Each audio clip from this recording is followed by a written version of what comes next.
Hi guys, welcome to episode 11 of the Larry Weekly. I'm Britt, and today's episode is brought to you by me and Sophie Ann and a special guest. It's going to be a really special episode. Today's episode will be a collaboration with Older from No Stunts Magazine, and we wanted their point of view on this episode about queer coding. And we're also going to be writing an article in their August magazine, so be sure to check that out. So now we can do just like a little intro for Alter. Hi, Alter. How Hi, are you? I'm good. How are you? We're doing pretty well. Just before we chat about your magazine, can you just tell us what kind of Larry are you? Like, how long have you been in the fandom? What made you Larry? Everything. Okay, so in 2020, Harry did a magazine cover for Vogue and he was in a dress. And then he posted, after a bunch of backlash, he posted online, bring back manly men.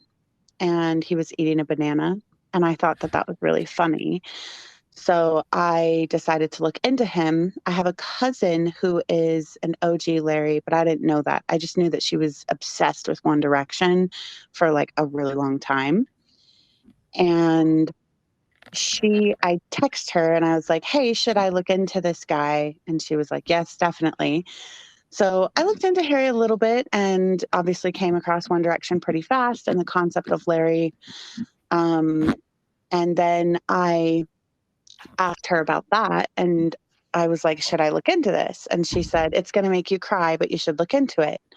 And I remember just being like, okay, it's not going to make me cry. Like, I'm fine. I'm an adult and I'm not going to get all like emotional over some boy band, which obviously she was absolutely correct. So the first video that I saw that I was like, oh my God, they're together was Mario Kart. No. um, it's also like the first video that I was like, Louis Tomlinson has my whole heart. Oh my God, I love this guy. But he was, kind of like, he's like a baby in that video. So I was just like, I just had this total burst of affection for him. And then I kept going. I didn't listen to any of the music. I just watched a bunch of like Larry clips online. And it was like all kind of not in any kind of order, but I was able to piece quite a bit together. And I have been in queer relationships where we were, like in the closet, right? We were secret. And so those touches they were screaming loud to me. Like that was some of the loudest stuff that I saw, because I have done that in my life and I know exactly why it happens. And I know, what's going on emotionally in those moments and how it's just like, if I could just touch you, even just a tiny, tiny bit, like it'll help me feel grounded. It'll help me feel safer. It'll help me know that like this is real. Right. So the more that I saw of that with them in the One Direction days, the more I was convinced. Now I thought that they had broken up. So I eventually the first song I listened to was Only the Brave by Louis Tomlinson, which is less than 2 minutes. And like he had me in that amount of time. That song is just absolutely amazing. That was probably also the first time I did cry about Larry. Valid, very valid. Yeah. Yeah. And then the first time that I was like, I kind of crept onto Stan Twitter. I didn't know Stan Twitter existed. So I sort of kind of found it and I was playing around, talking to some people. I found HLD, which I was really excited about because I could see all this concert information. And then the very first time that I realized they were together was Denver 2021, when Harry came out dressed as Louis. Yeah. And was wearing the peace ring and all this stuff. And then I remember that night I took a screenshot of it and I sent it to my cousin and I was just like, look at Harry. And that was all I had to say. And she just like blew up my messages about it. So yeah, that's kind of my Larry origin story. the yeah, the long and short of it. Oh my god, that was so interesting. Like, especially the part when you were talking about like your queer relationship and the fact that you could just relate so much to what you could see as like Larry Fetus touches and everything. Absolutely. It is, yeah. Even towards the end, like there's that video where they're sitting on the couch together, and when Louis moves his knee, Harry's leg moves. Like those moments are so relatable to me because I've been there. I've been there for sure. Yeah. Oh my god, so interesting. And it just reminds me of what we were talking in last episode, which will be out really soon. Which is like also an episode about closeting in the music industry and everything. And we were talking with another guest, Tina. And yeah, this is pretty much what she was talking about, like the fact that um, um, she also works in the music industry and that she could just see people, like a lot of people in closet relationship, and the way they were acting were like so close to the way Harry and Louis were acting, that for them it was just like, I mean, for her it was like really obvious that um, yeah, like they were closeted at that time, just like in a queer relationship that could not be out. Um, yeah. Yeah, and if you watch them, I mean, you can even see the difference between how they are with other members of the band. It's I don't know, to me it's very clear in the videos. You can tell. Oh yeah, I would definitely. agree. And one of the quotes that have been stuck in my head lately, which I think just fits so well in here, and Harry himself is a genius. But, and I'm sure we all know it when I say it, but there comes a time when a blind man takes your hand and says, "Can't you see?" Like, Absolutely. so Definitely. it's not even like it's not even about proving the relationship anymore. It's about the fact that they just haven't opened their eyes, and by they I mean the general public of those who choose to be against it all entirely. But you just look at each of them looking at each other, and it's there. Yeah, Yeah, I exactly. completely agree. Completely agree. Okay, so we're already a bit out of the subject, but that was for a good reason. Alter, you also decided to do a No Stunts Mag. So you're more than a Larry now. You even create content for Larrys. So can you just explain the concept of this magazine to us? Maybe, I don't know. Yeah, absolutely. So basically, when you become a Larry and you get into Stan Twitter and you really start to get into the culture of everything, Yeah, you do things that if you're me, you never did before, like follow entertainment magazines or articles or news. And I just never paid much attention to the mainstream media for entertainment. yeah, Mhm. Um, every once in a while, I would like somebody and I would maybe like read an article or something, but it was never like this. So I got this influx of information from the mainstream media and all about, Harry or Louis or One Direction, even recently about Liam and Zayn. And it's just there's such a huge amount of it that's such trash. And I think the thing that eventually broke me from I hate this and can't stand it to I have to do something to like combat this was the Better Homes and Gardens article. Not because of that article. I actually think that article was really good. It was the twisting of the quotes, like watching that happen in real time. This article came out. Harry talks about all this stuff. He's very authentic. It's a beautiful piece. And then yeah, I saw all these other magazines come out and make it about some girl. And honestly, like, this isn't even about her. This is, I mean, this is about anybody. Because in this article, the Better Homes and Gardens article, he did not mention a girlfriend at all. And they took all these quotes from that article and then paired it with some name that had nothing to do with what he was talking about. And okay, can I say her name on this podcast? Oh, definitely. Go Okay. for it. I kind of banned her name from the magazine. Like, I tell everybody, I'm like, refer to her as the director.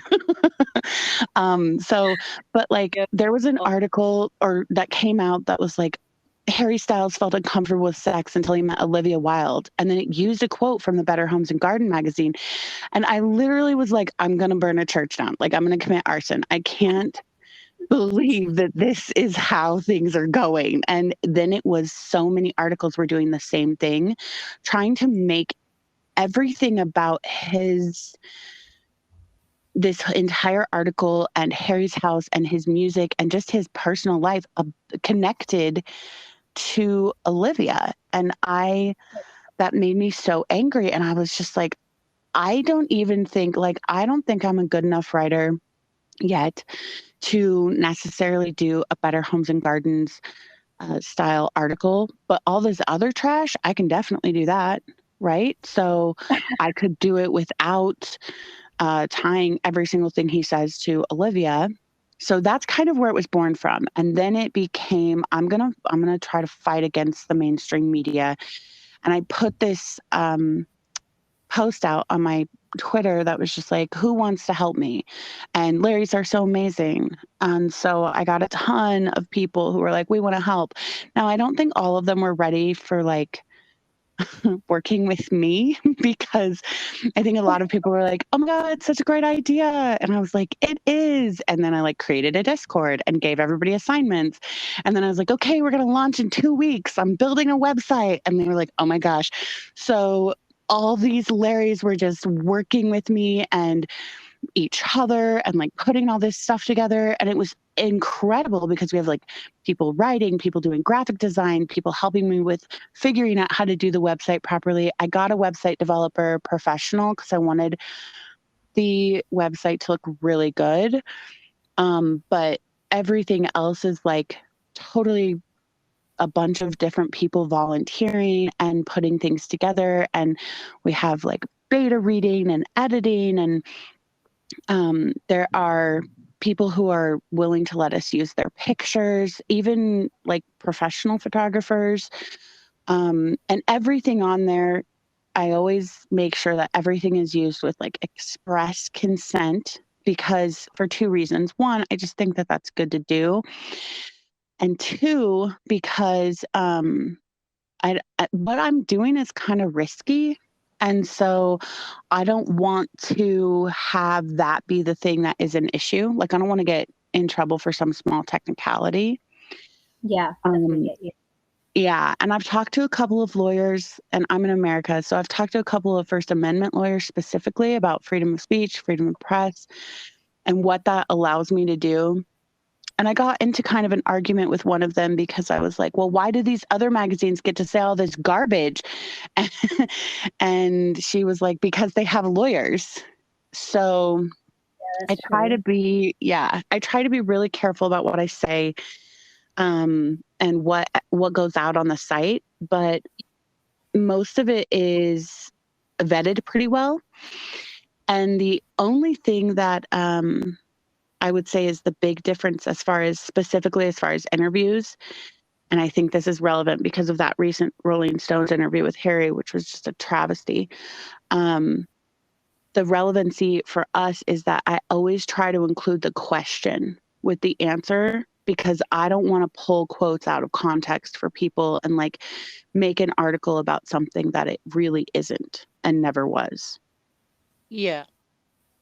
Oh my God, that's such an interesting process. Like, I had no idea that you were working with so many different Larrys and just like so many different people, and that was so professional. Like It's that is so amazing. awesome. Yeah, I love it. The team is amazing. And yeah, it's an incredible. I've never been in a collaborative project that was this fulfilling. I'm so in love with this idea. I mean, I absolutely it's love it. Yeah. not even idea anymore. It's here. Like I'm being a bit of a stalker right now and just having a look through everything again. But No, I love it. It's amazing. And I mean, I go on and read all the articles, of course. But yeah, I feel like we've gotten really good reception from the fandom. And I know we drove people a little crazy in the beginning when we were um, being secretive, but now, I feel like we've got a pretty good feedback and people are really liking it. No, I love it. That is absolutely amazing. And it also just reminds me of like the reason why we started to launch this podcast and just like Totally. do this thing, like we're not as far as you are, because we have nothing done professionally or anything.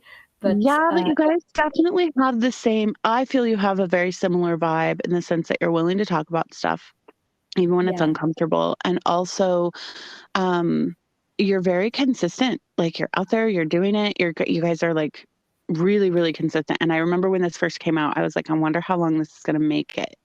And now I don't wonder that at all. Like I just expect episodes. So I think that you guys are awesome. And I definitely think it's right along the same vein as us. thank you so much. Like that means a lot because yeah, Yeah. sometimes it's not super easy to just deal with all schedules and just issues of people. But yeah, I think that Yeah. everyone just take it super yeah, like we just all love working on this project, and as you said, like it is super fulfilling actually, like, working on a project that is working. You have some feedbacks, people are talking to you, asking you about like even what do you think on some kind of subjects that you don't even have like thought of. But yeah, I just think it's so interesting to work on this project with so many people that are that just like have the same concept of um closeting celebrity, all of this, as like we do, I think. And just as you said, that want also to talk about subjects that are not super comfortable. And yeah, I just think it's really cool. I really Ex- like it. Exactly. It's cool in the sense that I think, like you were saying, that we're very much the same vibe in that. I guess obviously yours is a magazine and ours is a podcast, but it's the same type of thought process in that we're a bunch of people working together and talking about something that we love and that we want to be able to educate people on, which is part of, again, the reason that we started this was to be able to speak about things that may necessarily be uncomfortable but need to be spoken about to have the whole understanding of everything and why we have everything we have. Um, no, I just think it's a really cool idea. We didn't pick someone specifically for a shout out this episode. Um, what we wanted to do was give something some recognition that it deserves and the much more deserving of its attention than what some things recently has been getting. And that is the fact that My Policeman comes out on November 4th. Yay. Um, which I'm sure I'm we're so very, very excited about and very proud of Harry for. I know I, for one, will be watching it the second it drops. good. It's also coming out in select theaters on October 21st. I know, but I don't think it's coming out here, which sucks. I don't Yeah. think it's coming out also here. That's sad. I'm But sorry. I live in America. I'm very spoiled. It's probably going to be here somewhere. Like, yeah, we're 100% gonna have it, but we're not. I mean, we can still see it on Amazon Prime, I guess. Yeah, On the I 4th. got Yes. specifically Not so I can watch it. But it would be really great if, like, the movie theaters that it is in just sold out. Like, I would love that. Oh yeah, that would be so amazing, and also just shows, I think that the audience is looking for This is what we want. something, Give us what Yeah, we want. Yes. exactly. Exactly. It deserves a lot more recognition than it's getting. And I love that I don't love that it's slowly getting there, but I love that it is getting more attention because it needs more attention. I agree. It Definitely. does, it does, but it is gonna get more recognition. I think Yes. we're manifesting that. Definitely. In the beginning of this episode, I introduced that we're talking about queer coding and a little explanation of what that is for some of you who may not know. Many people develop sophisticated codes to coexist as queer in a world that criminalized their identities. It was also the case with queer artists, just like Frederick Leighton, an artist from the 19th century who often explored homosexuality in academic guises, such as through Greek mythology. And queer coding is still used nowadays, even with depenalized queer laws in most part of the world. So it is mostly used by closeted artists for their audience as a way to communicate their queerness. And what is so interesting about it, I think, is that since it's made for the queer community, then they can understand it really well, and it's really easy for them to get it. But it's also really easy for the straight community to put it aside just as like a random thing, and just like, yeah, not get that this is like a queer code that people are using. Yeah, So, shrug, all, shrug it off. sorry. Yeah, and all of this intro was mainly made and inspired from an article from CNN Style called Hidden in Plain Sight: How Gay Artists Expressed Their Forbidden Desire in Code. It is like an amazing article. Like, I just read it, and I'm not like so passionate about reading or anything, but like that was really, really interesting. So yeah, I just would encourage you to check it out if you want. Like, it just found it so interesting because it's actually made from a kind of what's the name of that thing? Oh my god, I completely forgot something that is like, yeah, a kind of exposition, let's say, like an art exposition um in London, I Oh, think, yes, about no, like I saw it. artists. Yes, yes, yes. Definitely. And it was like artists like painting and stuff like that, right? Yeah, it is, and what I found real interesting is that it was also like, artists that were there like long time ago. Like, I just really like the fact that this is not something that is so recent, but it was actually used, even like, yeah, like recently, but also like super early. I think anytime, especially like I know even just growing up, it always helped me to know that gay people have been around for a long time. And it's really sad that, I mean, gay people have been around forever, but when I was younger, I didn't understand that. I was told that it was very new. Um, but it's really sad that the way that I was able to figure that out is through queer coding being so old. Hmm. And the reason I think that's sad is because the reason queer coding exists is because it's been criminalized over and over again throughout human history. Oh yeah, definitely.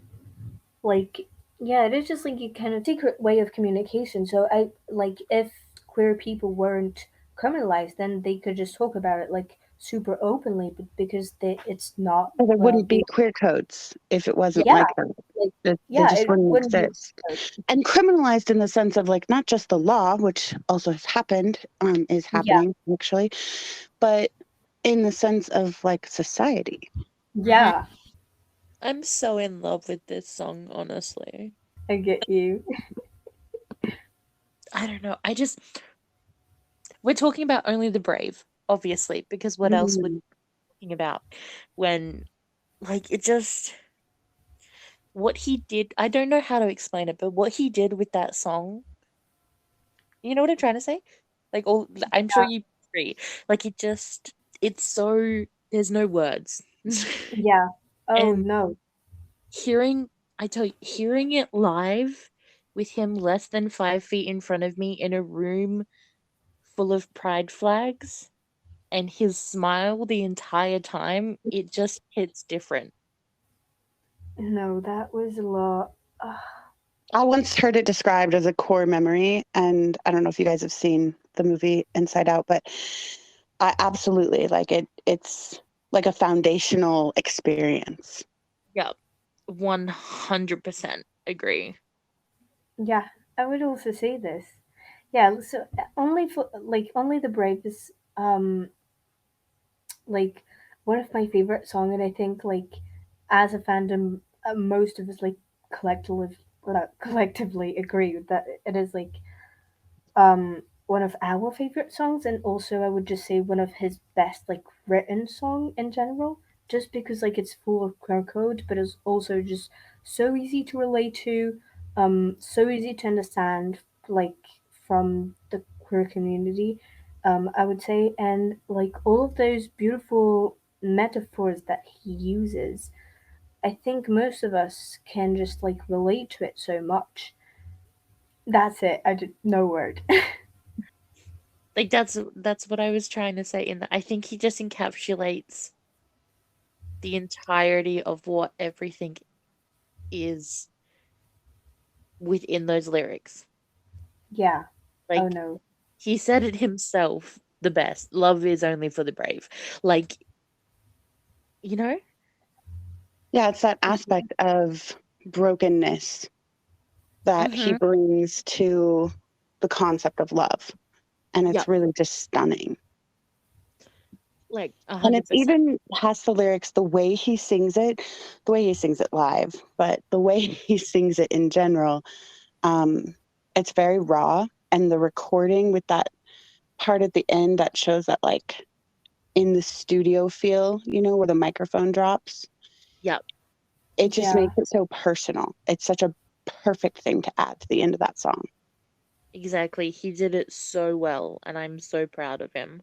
And I think it is like as you just said, Britt, but just like listening to it live um is like so amazing and at the same time so short because like first of all the song is already short, but also just like the time seems at this moment just to be like suspended almost, just like this short moment, um like almost not a song but like an anthem of the fandom of the queer community. Yep. Um, yeah, I love it so much. No, I 100% agree. And the fact that it's less than 2 minutes long and it has like all of that emotion in it. It's not just this quick written song that was like, oh yep, these were just random lyrics that I had in my head. Like the thought in every single one of those words.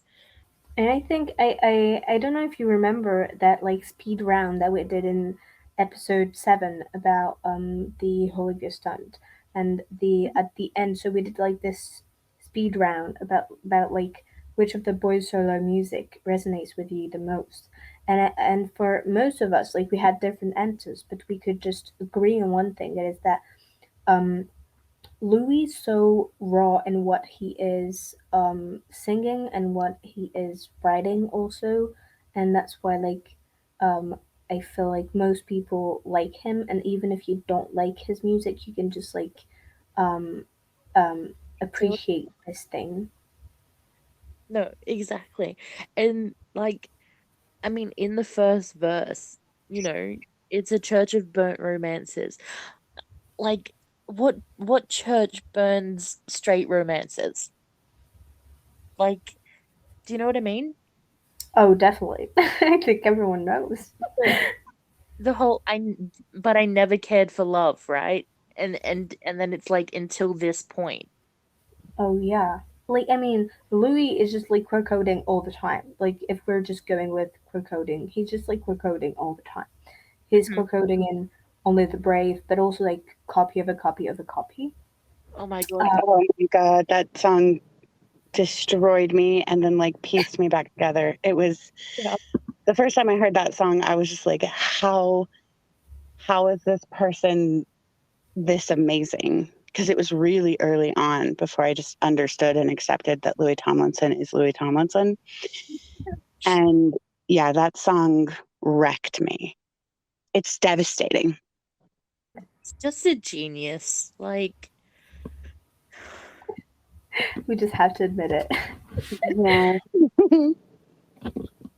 No, he is. I think copy of a copy of a copy is also like um I mean it's debatable. Like some I know that some lyrics people like would say it's really like about his queer identity, and I would say Um, for some lyrics, I would say it's debatable, and I don't think that the entire song is maybe about that. But like, there is definitely like he's just talking about his identity. He's talking about his inner child. Yeah, that's what I wanted to say.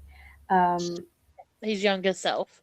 yeah, his just younger self, and his younger self is I like really flamboyant and everything. So I mean, would I make also sense. think though, like with the birds and the broken beaks and everything, like there's a lot of reference to a glass closet there. And like, you know, the concept of you think that you're getting everything you want, and in some ways you are, but there's this other part that can kill you. I mean, dead birds, there there was that interview with that country singer, I don't remember her name, and she talked about how there's a machine within the music industry that keeps gay people down in the closet, and like even if they're elevated to massive stardom, it keeps them from coming out. And that if you see people who are like self-medicating, or people who um, I don't want to say this part just because of a trigger warning, but like people who go too far with self-medicating, we'll just say that. And you know, the concept behind copy of a copy of a copy being including that idea of the closet, and how these people are, you know, breaking their beaks, like, and dying, and they can't get through anything. Yeah. And then that whole like, we're in this together, or you're not the only one, you know. Mm-hmm. I'm sure he was told that so many times, like, oh, you think you're the first queer artist who like can't be gay on Maine? Come on, Yeah. this goes back forever. And in a way that had no compassion, and in a way that had a ton of compassion. I'm sure he got it from both sides, including including the people who were saying to him like, hey, yeah, I've been there, you know, Oh, here's things you can do to make it better. mm, Yeah. Exactly. I don't think I could have said it better myself. oh yeah. That glass closet is just a huge thing in all of this. And you can Oh yeah. hear in both of their lyrics. It's Even the As It Was video, like the very beginning, as soon as it started and he's like behind that glass door, I was just like, no, oh no, this is going to be awful. And I mean, Harry said himself, it's a death march. I mean, it's so intense and sad, and it's beautiful, but gosh. he did it in I think he did it in a very good way Yeah. to be able to show it, because I mean, like, again, the whole glass closet analogy, in that we know it, they're just not allowed to say it. They're out, but they're not really out because they're still in that glass closet. Oh, absolutely. Yeah, no, they're definitely not out. That I mean, we wouldn't have had this whole Rolling Stone situation. We wouldn't even be having to deal with this other movie if they were free. Yeah, completely agree with that. Um, and like we talked a bit about Louis, but like Harry's queer coding, I think is also so interesting and in a way pretty different from Louis. Just because So just different. because it's so different. Yeah.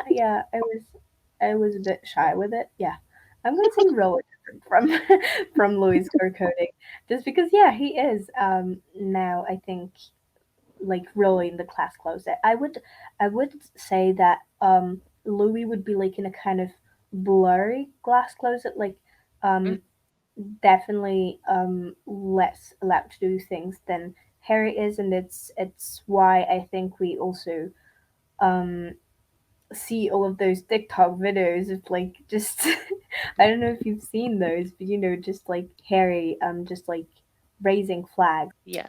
in a way that could make us understand that he's doing that also like for the both of them. Which I think in a way is true, and that the reason why he is so loud is also because Louis cannot. Otherwise, I think he he would be a bit different in his queerness identity. Yeah, but he's just trying to scream to us. I mean, it's working for the fandom, not for the magazines, because the magazines are trash and just trying to find things to say. Absolute And trash. yeah, absolute trash, said Arthur. But like, yeah, that's true. It is. It is trash. Like, I mean, most magazines, I would say, like, except as you said, this amazing article from, Better Homes and Gardens. yeah, Oh, uh, yes. yeah, this one was Yeah, that was really, incredible. And there are some that are really good, but the overall is just awful. But there are, and we should recognize that because it's important to recognize the stuff that's good. There are some articles that are really good. There are some magazines that are consistently good. I mm-hmm, actually read one the other day. I can't check what it is, but I think it was called something like the magazine was called like Front Room or The Front or something. And it just talked about like gender fluidity and how everybody's on board until they have to see it in real time and then they're uncomfortable with Harry Styles, and it was just this whole article that was really, really well written and thought out. And I appreciate that as well. But yeah, for the most part, it's a lot of trash. It's also a lot of blindness. Like, it's so easy to look at the general public and just be like, "Oh, so you just think he's not saying anything. He's literally jumping around in like a glittery rainbow suit all over the stage with a flag, singing about how he wants to feel like a woman." And you think he's just totally a cis het man. That's fascinating, honestly. oh, that is fascinating. Was the mag called Fast Company by any chance? Mm, maybe. From David Bowie to hairstyles, passion Oh, has always no, been. no, no, No? no. I did read that one. No, this was about the Rolling Stones article that just came out. Oh, interesting. And it was kind of about the backlash of the Rolling Stones article that just came out. And it covered this idea that, we have a bunch of people in the LGBTQ plus community who want to say that gender is just a construct and that, fluid is the future. But when Harry Styles is presented as a straight cis man who also wants to say that it makes them uncomfortable or makes us uncomfortable. And he was really good about like including himself and not making this an attack piece. But his main point was like, you got to pick a side. Like either you're going to support gender fluidity, you're going to support the idea that gender is just a construct, or you're not. And he even said in the article, like, have you not heard any rumors ever? Are you joking? Harry Styles? And which I also appreciated because I felt very similar to there was an article recently that said that that there were gay rumors that helped David Bowie um, move his career along. And I just was shocked by that because David Bowie didn't have gay rumors. He was gay, like he was bi, and he said it over and over again. Yep. So Yeah. I don't know how people like. If I tried to convince you that somebody was straight, not you guys, but if I tried to convince the a random person who is the general public that Jane Doe is straight, I wouldn't even have to try. I wouldn't even have to bring it up. I could just say this person exists, and the general public would just categorize them as straight. So I think that's part of the issue with trying to express to other people, especially people who are straight, like this is queer coded. And the reason you can't see it is because you've never given it any thought. It's very Yeah. similar to the concept of gender. Non binary people and trans people have thought more about gender than I am even capable of because I've never been in a position to question it at that level. And people who are cis who've never thought about it before just don't understand that level of introspection. That is so true. Like, I think you just wrote it like perfectly. And actually, that was one of the points we wanted to talk about. Like, Harry being accused of just like queer baiting with this Rolling Stone article. Um, and just like, yeah, I think you just like wrote it perfectly. Just the fact to be an unlabeled artist or like just gender fluid. Um, how can it just create all of that questions and just like backlash from just saying I don't want to just put myself in a case like I think the backlash comes from so many places. oh Um, in my opinion, there is some of it that is the music industry, but unfortunately, I don't think they actually have to do very much work in this area because the general population will take care of it for them for a bunch of different reasons. And I've seen a lot of people be like, I don't want Harry Styles to be the hero of gender nonconformity if he is just some guy. And that's something that I think Harry has to fight against all the time. And this is mm, like sexuality aside, it's not like it would be, I'm sure it wouldn't be any easier for him to come out actually with a label. But let's just assume for a moment that he truly doesn't want to be labeled, that there's no other reason for it. yeah Yeah. Um, some people find it takes them so long to figure out, like, this is my thing. This is my thing. And these people understand me, right? So like I'm bi and I don't understand monosexuals at all. And so I grew up mostly around people who were attracted to a gender. And I just spent most of my life being like, is that even true? I mean, you're only attracted to one? I don't understand. And then I found other people who were bi or pan or omni, and I identified with them. I felt understood. I felt seen. So that label gave me something. And now this man's walking in here being like, labels don't matter. Well, they mattered to me. They saved my teen years. And it's not just the label of sexuality. There's a lot of labels that do stuff like that. Now, I'm not advocating for labels. I think unlabeled is great, but I also think it's important to recognize, like when I say I'm a Larry in the One Direction fandom, that means something. That's my label. And I don't want to hang out with a solo because labels don't matter. Hello, it's Scar. I'm here now. Surprise. So the next point we want to talk about is how Louis has always been so accepting to the queer community. There have been many examples of this over, the years. Um, One example just being like at shows where obviously we know that Harry has helped a lot of people come out, and Louis's management seems to be a little more strict, and so he can't do that. However, anytime he sees a sign like that, he will acknowledge it. And he also includes a lot of stuff like that into like some queer things, I guess you could say, into like merch, like the new thing that just came out. There's like a rainbow on it, so he definitely does include a lot of that into what he does and his work. So yeah, but any of you guys? Also, the um tour videos that he puts out always include rainbow flags and um, some of those signs as well. Yeah, for sure. oh yeah, definitely agree.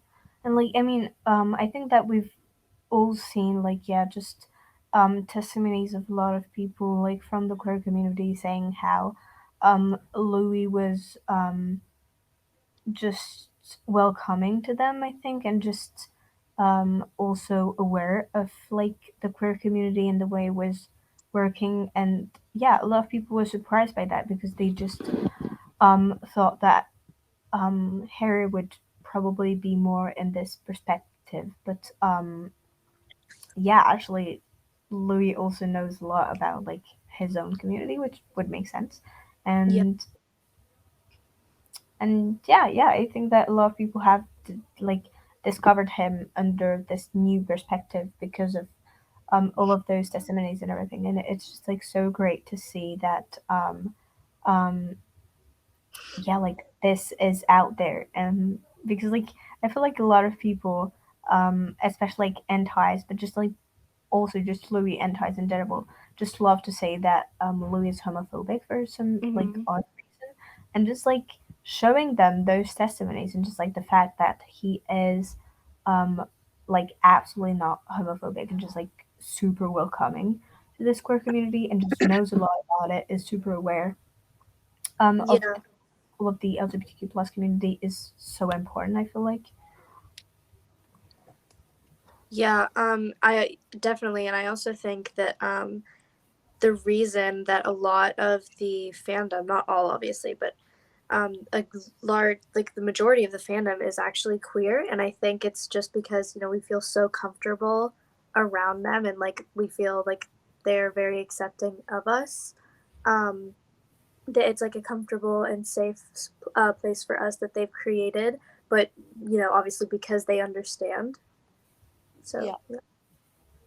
Oh yeah, definitely. Like I feel like we can feel energies, and like if someone was just faking being accepting to um like the queer community, we would feel it, and we wouldn't be like so safe with them. But Yeah. it is just not the case. Like they are super welcoming, and just making sure, as Alter said, I think like that we can bring flags at their concerts, that we are safe, um, like as a whole, which is like so important. Yeah, for sure. And I mean, like, Harry was just, when flags were banned at MSG, I mean, he like begged them, basically begged them to let us bring flags back in. It's like he wants us to be ourselves and be, have that safe place, which is usually, like bringing flags in. Like that was the first show in such a long time that he didn't wave a pride flag around. It's like they really try to incorporate it into so much. You could see Definitely. And Louis also, even during One Direction, I can think of a couple interviews where he, like, there was one where he was asked, like, about how you feel about gay fans, and he was like, it doesn't matter. Like, it's fine either way. I don't have a problem with that. And then there was another one where a guy asked about, like, how would you feel if there was, like, guys out there to see you or something like that? Do you guys remember this? It was Yeah. him Yeah, and I think Zayn. Yeah. And he was, you know, kind of defensive for people, and in a way that was, downplayed, but definitely, I think if you are part of the LGBTQIA community, you recognize that stuff a lot more, because not necessarily because you're looking for it, but because you're living it. yeah. So all of this episode was based on queer coding, and so there's like a really famous queer coding that has been happening for like really long time and used by a lot of different artists, which is Polari code, which was a code that people were using, um, like that was made of a bit of Italian. Like Polari literally means, I think, talking in Italian. Yeah, just to uh, yeah, it was just a kind of queer code to be able to talk to other queer people without just being killed, basically. Yeah, and You, it wasn't even like artists, it was just people, yeah, like gay people. it was gay people in general. Um, yeah, and some I think that so it also became a brand then. I mean, not the code, but like a brand chose this name, um, like Polari, and just yeah, most of their clothes have like some kind of Polari code on it, and so obviously it is like a really LGBTQ plus brand that Louis actually wore several times and posted pictures of him wearing Polari, like this brand, wrote even a caption in Polari. Um, this is like a really, I think, like clear sign of just queer coding in general, just like using just language that can only be used like and understood by queer people, just to book, yeah, just to communicate with them. Um, yeah, Yeah, I think it was possibly the thinnest definition of the word code because it's so blatant. Like, this language was absolutely designed, this coded language was absolutely designed for people who were like going out and they wanted to say things like, look at that gay boy, or, you know, do you want to dance? Like, do you want to hook up? Do you want to hang out? And they could say it in a way that was safe, because if they said it to somebody who didn't understand it, then they would just, leave and they wouldn't get arrested. Yeah, definitely. Like, I think it's a really great way to describe it. Yeah, as you said, it's just like queer coding in general is exactly that. Like, um, queer people get it. Straight people just don't get it, and that's fine, because like that is the whole point of it, is to have just like a secret language thing that has like a kind of duality like within it, that has like Absolutely. two ways to be understood by people, just to keep you safe. Yeah. No Stunts Magazine is doing a mini series on queer coding, and the Larry Weekly is going to write an article for us. So I'm really, really excited about that. And I'm very, very happy that you guys reached out and we get to collab together, because I think it brings even more to the fandom. And I think what the fandom needs right now is good content that's authentic, about Harry, Louis, and just LGBTQ plus in general. So I'm really, really happy that you guys reached out, and I'm so thankful to be here. Thank Aw, you so much. Yeah, thank you. Of course. thank you for letting us be part of it. Speed round question, as always. Which I mean, we can all agree that it's not really a speed round question because we can't stick to that. We always take so long for this part, and it's not even that fast. Exactly. Yeah. Excited that Alta gets to be a part of this one. Yay. So this question, I want to go with, what was your favorite Harry song from Harry's house when we first got to listen to it, and what is it now? So I would think, okay, quick. Keep Driving is definitely my number one at the moment. But I think the first one that I fell in love with was Little Freak. Okay, my first favorite song was Keep Driving, and currently my favorite is Love of My Life. Mm-hmm. Mine now is Little Freak, but I think in the beginning it was between Satellite and Daylight or Keep Driving. So one of those three, but definitely now it's Little Freak. Honestly, I think Satellite. The amount that you talk about that song. Stop! The beat drops just are so good. Agree with that. My first favorite, and I would say all time favorite, is definitely Love of My Life. And I would say my current favorite is probably Daylight and Little Freak. Yeah, I would say those two. Yeah. Little Freak is just so good. So that's it for today. Thank you for listening to this episode of the Larry Weekly. We hope you've learned something new. If you want to be a part of this journey, don't forget to follow us on Instagram, Twitter, and YouTube at the Larry Weekly to keep up with all podcast-related news and exclusives. Also, be sure to follow this amazing guest Alter on Twitter and Instagram at No Stunts Mag, and read the magazine at nostuntsmagazine.com. We'll tell you on both social medias when the article is out. See you next Friday for a new refill.